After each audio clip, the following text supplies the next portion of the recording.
Imagine living in fear, knowing that someone out there could be watching you, waiting for the perfect moment to strike. Over the decades, we've seen countless criminals commit unspeakable acts, but very few have reached the level of infamy that Pedro Alonso Lopez achieved. Today, we're diving into the chilling story of one of history's most dangerous individuals, a man responsible for the deaths of hundreds. This is the story of Pedro Alonso Lopez, known as the Monster of the Andes. Pedro Alonso Lopez was no ordinary criminal. Known for his brutal methods and astonishing victim count, Lopez terrorized the Andean region in the late 1970s and early 1980s. His story begins in the poorest parts of South America, where he preyed upon vulnerable young girls, using charm and deceit to lure them into his trap. Over his years-long killing spree, Lopez claimed to have murdered more than 300 young girls across Colombia, Ecuador, and Peru.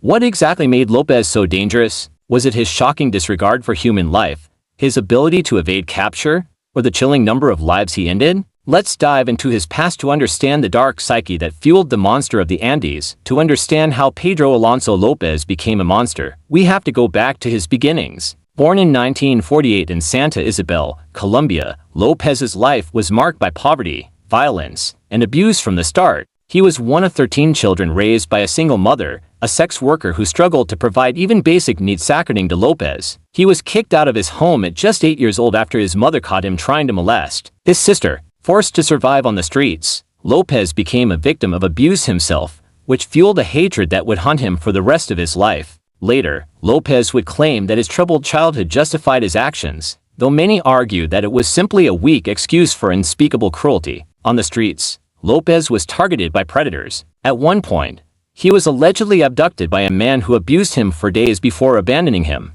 This horrifying experience seemed to instill a deep-seated need for control and power, a desire he would later express in the most terrifying way. Lopez's life of crime began with small thefts, but soon he escalated to more violent acts. His first known murders took place in Colombia in the 1970s, targeting young girls in remote villages. He would approach them with gifts, charm them with kindness, and lure them away before committing his crimes.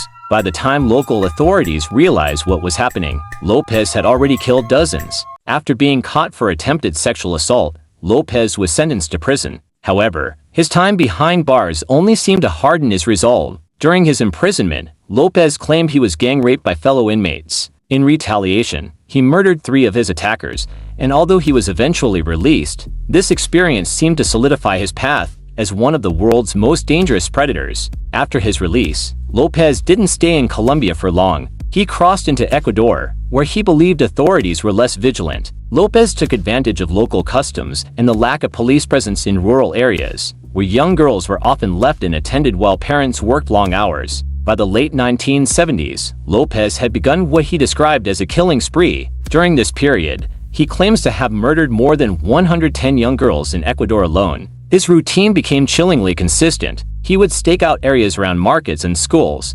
identify a young girl, and lure her away under the guise of kindness or a harmless favor. Over time, Lopez honed his methods. He became skilled at charming his victims, gaining their trust in minutes. He took them to isolated locations, where he committed horrific acts before ultimately taking their lives. When police finally began investigating the disappearances, Lopez had already crossed into Peru, leaving devastation in his wake. As the body count rose, fear swept through the Andean communities. In villages where everyone knew each other, the disappearances of young girls became a tragic and terrifying pattern. Local media began reporting on the Monster of the Andes, spreading fear across Colombia, Ecuador, and Peru. Parents were afraid to let their children leave home, and families became vigilant, watching for any sign of the mysterious killer. Crime expert interview. Pedro Alonso Lopez was particularly terrifying because he chose young girls in poor, isolated communities, where his crimes would receive minimal attention. His choice of victims and methods allowed him to go undetected for years, leaving a trail of heartbreak and devastation. The lack of resources in these areas meant that Lopez could continue evading capture. Law enforcement faced false leads, panic,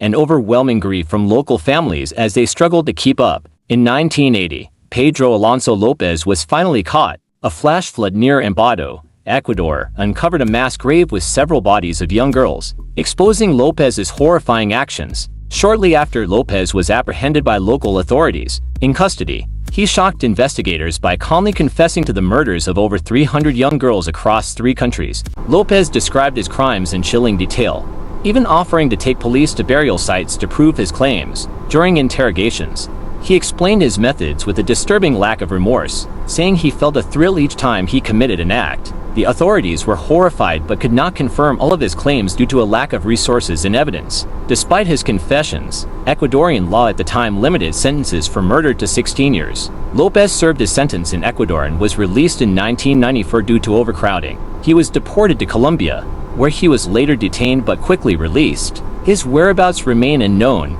and authorities feared that he may have continued his crimes after his release. Lopez's release sparked outrage across South America. To this day, his case highlights serious flaws in the justice system, especially when it comes to handling individuals with such high-risk behaviors. Pedro Alonso Lopez left behind a dark legacy. His actions destroyed countless lives and shattered families, leaving a scar on communities across 3 countries. The lessons from his case have prompted changes in law enforcement and sentencing practices in Ecuador, Colombia, and Peru. Criminologist interview. Lopez is a reminder of the dangerous gaps that can exist in legal systems worldwide. His case demonstrates the importance of international cooperation and vigilance when dealing with cross-border criminals. The monster of the Andes remains one of the most chilling and infamous serial killers in history. His story continues to haunt us, serving as a grim warning of the darkness that can reside in the human heart. Thank you for joining us in this deep dive into the horrifying story of Pedro Alonso Lopez. If you found this video informative, please like, subscribe, and share your thoughts in the comments below. Who do you think was the most dangerous criminal in history?